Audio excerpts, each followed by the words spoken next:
Hi class, this is seminar number 3, chapters 5 and 6. Just as a quick point of interest, when I download these, when I merge in a PowerPoint two different chapters together, it only shows one chapter number. I don't know why it does that. It'll show the first one that you're starting with. And so I pasted 5 into 6, and so it shows us two 5s. So the first one is publishing blogs, chapter 5, and chapter 6 is publishing podcasts and webinars, although when we get to the chapter for 6, it will show as a 5. Technology. Anyway, let's look at a little bit about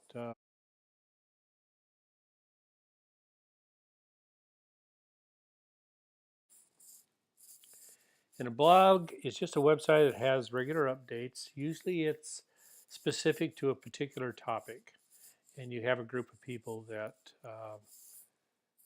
comment or participate around that topic. I've seen blogs that are done by authors. I've seen blogs that are done by topic, like breast cancer survivors. And I've seen blogs that, like the Huffington Post, that are primarily uh, news oriented.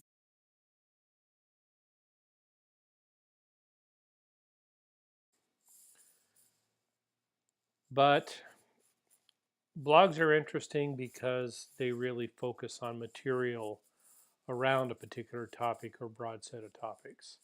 And they're more almost, they're very similar in some respects to a portal like MSN.com or something like that. But again, because the discussion topics are narrow, they have a social and viral dimension to them, and some are actually syndicatable around topics like training exercises.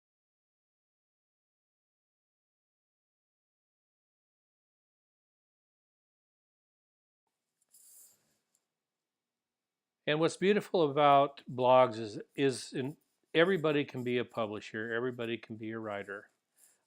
There's a yin and a yang, and I can never remember what the yin is and what the yang is. But the downside is of a blog is that unless they're good, unless they have a following, there may not be an incentive to keep them fresh, and as a consequence,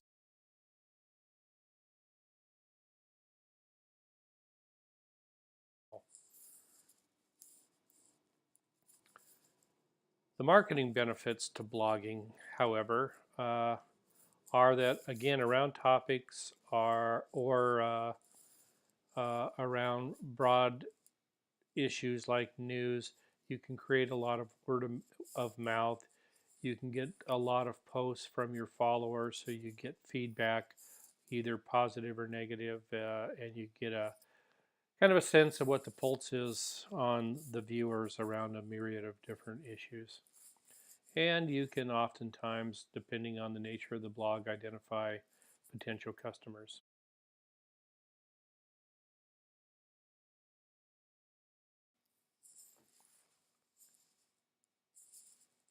And I think I mentioned that many blogs are abandoned and fail, so that is a negative to marketers. So you have to understand going into it what your goals and objectives, if any, are, either on a brand level or simply on a personal level. And if it is a brand level or has something to do with your business, if it's done half-heartedly, it can actually have a negative benefit.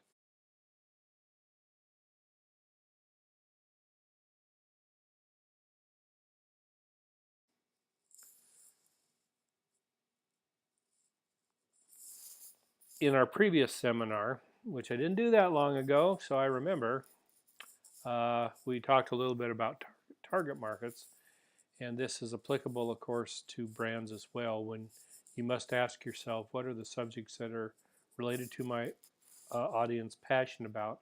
What is it about this blog that is resonating with them?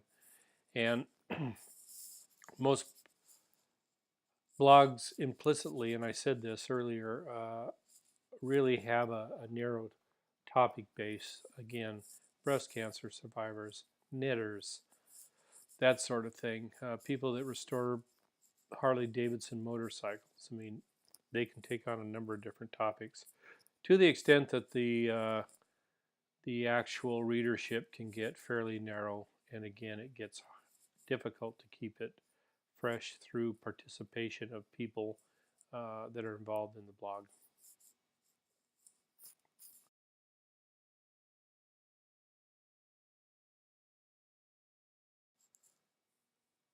As far as tips for successful blogging, your book says use catchy titles. I think really importantly is updating it frequently. Frequently is a relative topic. You know, if it's a news, if it's like the Huffington, it's got to be done daily like a newspaper. It is more like an online newspaper. And some of these can take on, they can morph, in fact, into a different life of some kind. You need to invite comments and keep your post focused. Promote it. You can use push strategies to push people to it from other sites or external collateral material and promotions outside of it. And you can, depending on the nature of the blog, you can cross promote.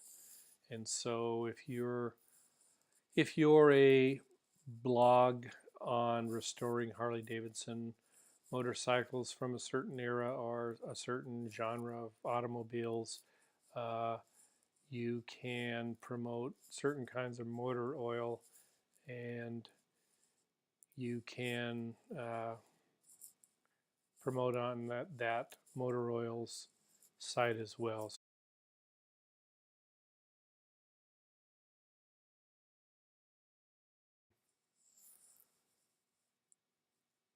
Uh, like anything, like any kind of social media, you need to monitor it daily. So that goes hand in hand with keeping content fresh. And so somebody has to be assigned to deal, to edit it or to read it regularly uh, if the intended outcome is to promote your product or your brand. The more that is the case, the more you have to be concerned about dealing with it and monitoring it regularly. And you want to be very concerned about what's going on with the public as far as sentiment around various issues, and make sure you're looking at other social media for continuity and discussions and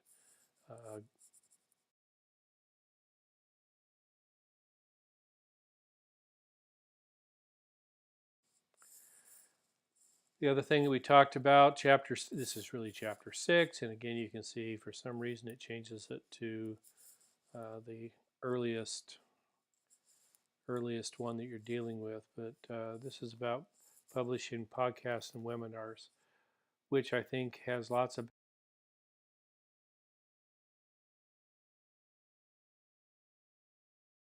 kinds of businesses. So most of you are young enough that you probably watch podcasts on a regular basis, which is uh, of real interest to marketers because they can be enjoyed or viewed in a number of different formats. You can play them directly off the website or off the computer, download them, listen to offline, or download it to an MP3 player. And MP3 players, any cell phones anymore have an MP3 component. Thank you, Apple. Um, and so that is a perfect hardware for viewing, for many young people in particular, for viewing podcasts. In a way, what you're listening to and watching is a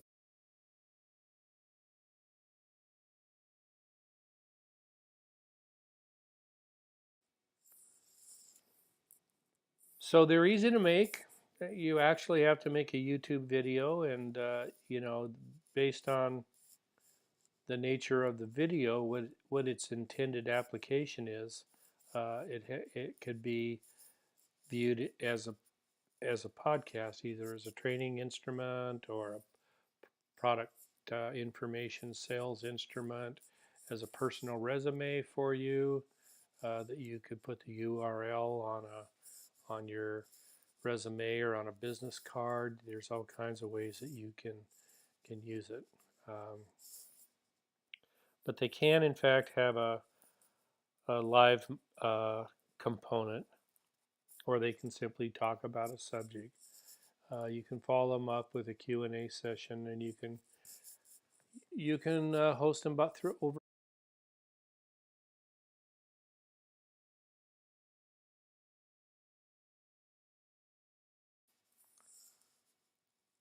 Again, they're very easy to do for the most part.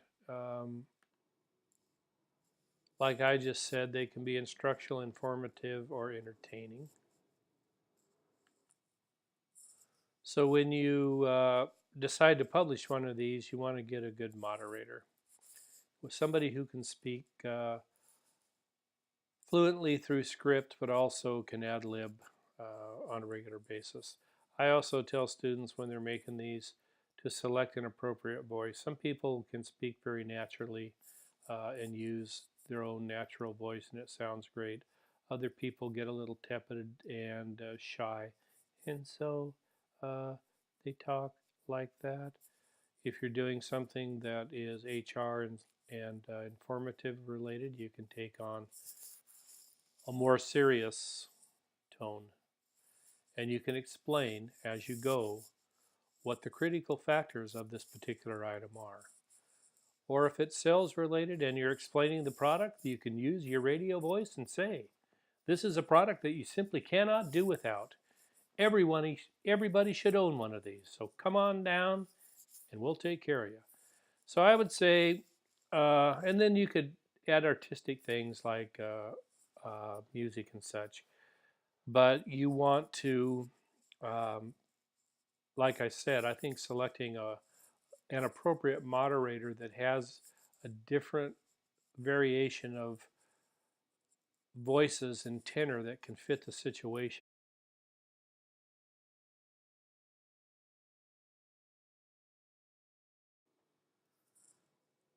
Uh, I think we've spoken about this, that they can they can serve many different issues, and so the content that you decide and the tenor and such that you take should fit the product. The product is,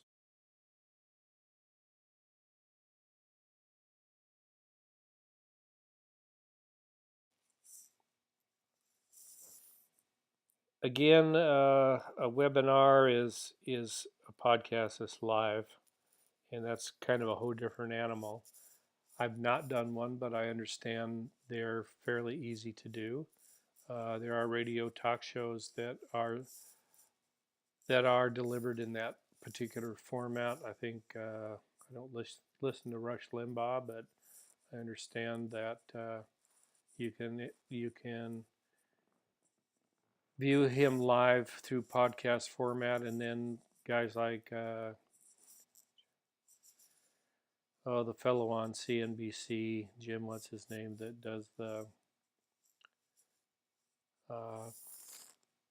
the one on stock investing. Those can be downloaded and viewed at different times, just like this one can. So they,